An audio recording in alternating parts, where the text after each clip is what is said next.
স্বাধীন করো, স্বাধীন করো, বাংলাদেশ স্বাধীন করো।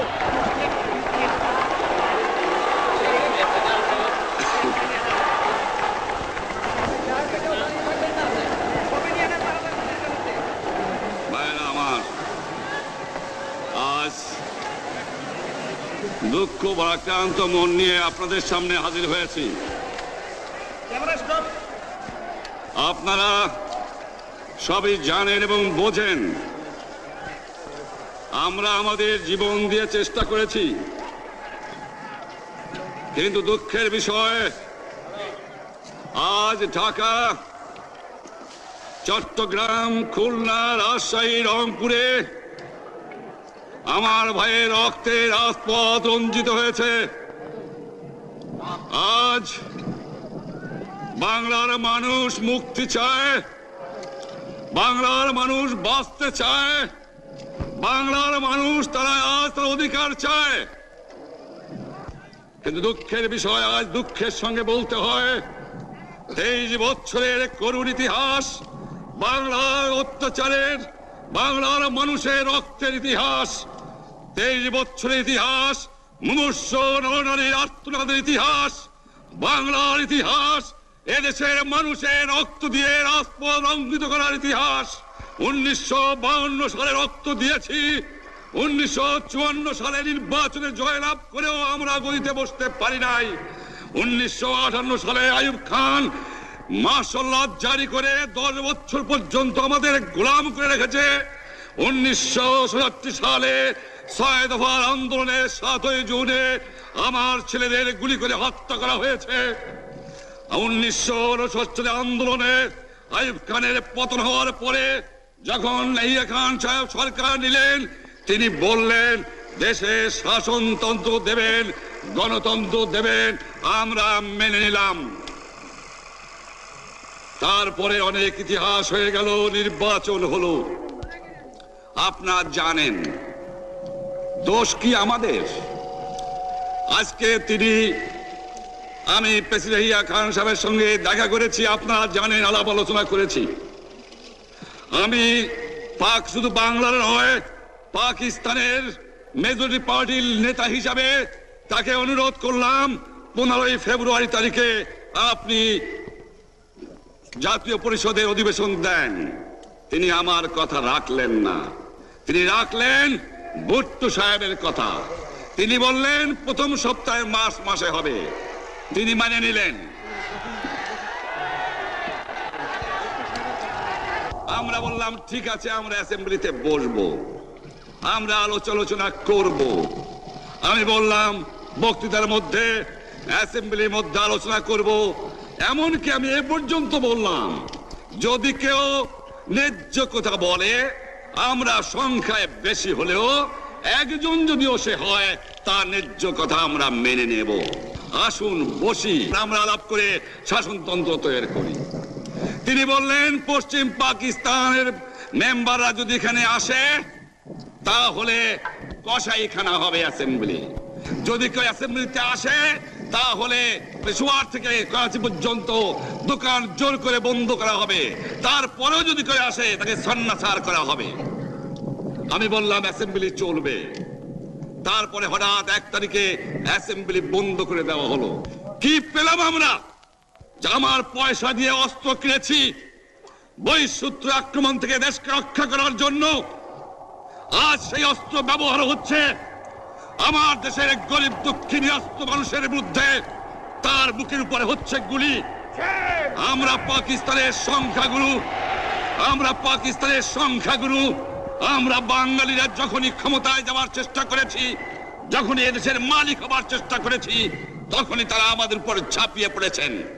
তারা আমাদের ভাই। আমি বলেছি তাদের কাছে এই কথা যে আপনারা কেন আপনার ভাইয়ের বুকে গুলি মারবেন? আপনাদের রাখা হয়েছে যদি বহিঃশত্রু আক্রমণ করে তার থেকে দেশকে রক্ষা করার জন্য। তারপরে উনি বললেন যে আমার নামে বলেছেন, আমি নাকি বলে স্বীকার করেছি যে 10 তারিখে রাউন্ড টেবল কনফারেন্স হবে। আমি উনাকে একথা বলে দেবার চাই, আমি তাকে তা বলি নাই। টেলিফোনে আমার সঙ্গে তার কথা হয়। তাকে আমি বলেছিলাম জনাব ইয়াহিয়া খান সাহেব, আপনি পাকিস্তানের প্রেসিডেন্ট, দেখে যান, ঢাকায় আসেন কিভাবে আমার গরিবের উপরে, আমার বাংলার মানুষের অবুকের উপরে গুলি করা হয়েছে, কি করে আমার মায়ের কোল খালি করা হয়েছে, কি করে মানুষকে হত্যা করা হয়েছে। আপনি আসুন, দেখুন, বিচার করুন, তারপরে আপনি ঠিক করুন। আমি এই কথা বলেছিলাম। হঠাৎ আমার সঙ্গে পরামর্শ না করে বা আমাদের সঙ্গে আলোচনা না করে 5 ঘন্টা গোপনে বৈঠক করে যে বক্তৃতা তিনি করেছেন এবং যে বক্তৃতা করে অ্যাসেম্বলি করেছেন, সমস্ত দোষ তিনি আমার উপরে দিয়েছেন, বাংলার মানুষের উপরে দিয়েছেন।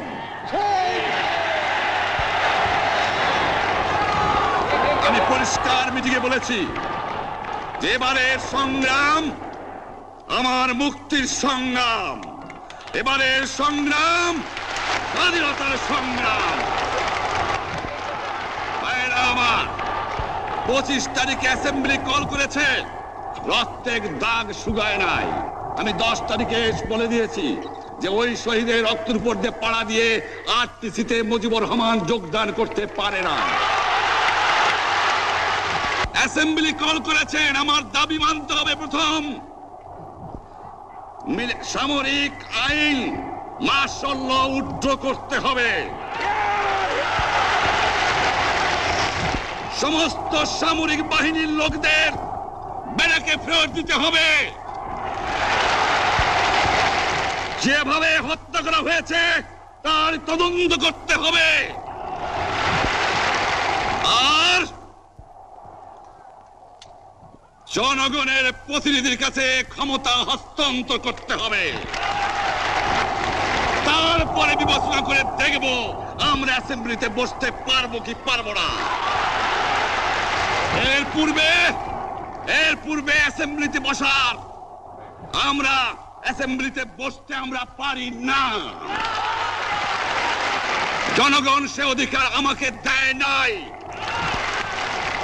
ভাইয়েরা আমার, তোমরা আমার উপর বিশ্বাস আছে? আমি প্রধানমন্ত্রিত্ব চাই না, আমরা দেশের মানুষের অধিকার চাই।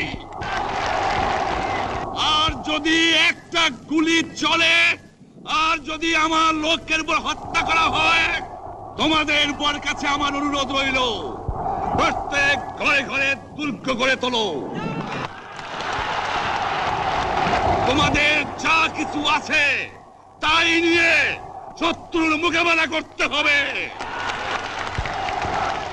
এবং জীবনের তরে রাস্তাঘাট যা যা আছে সবকিছু আমি যদি হুকুম দেবার নাও পারি, তোমরা বন্ধ করে দেবে।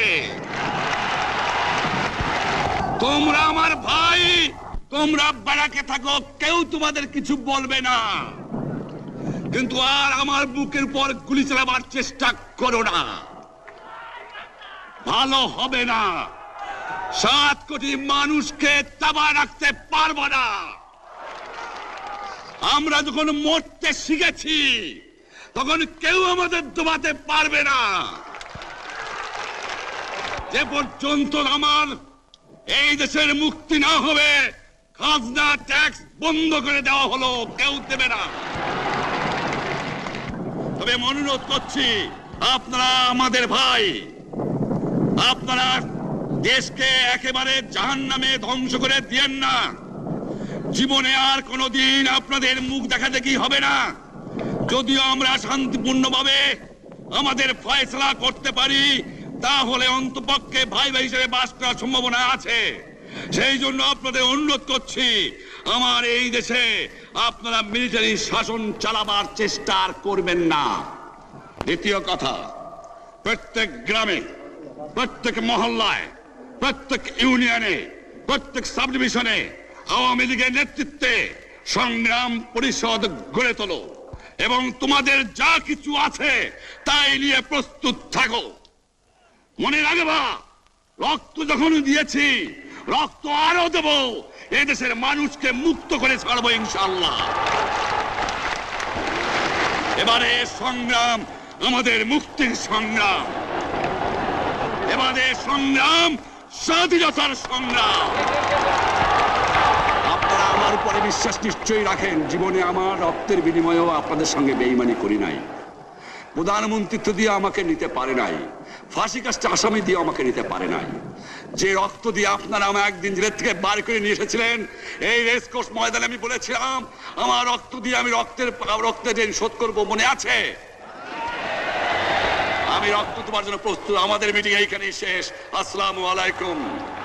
জয় বাংলা।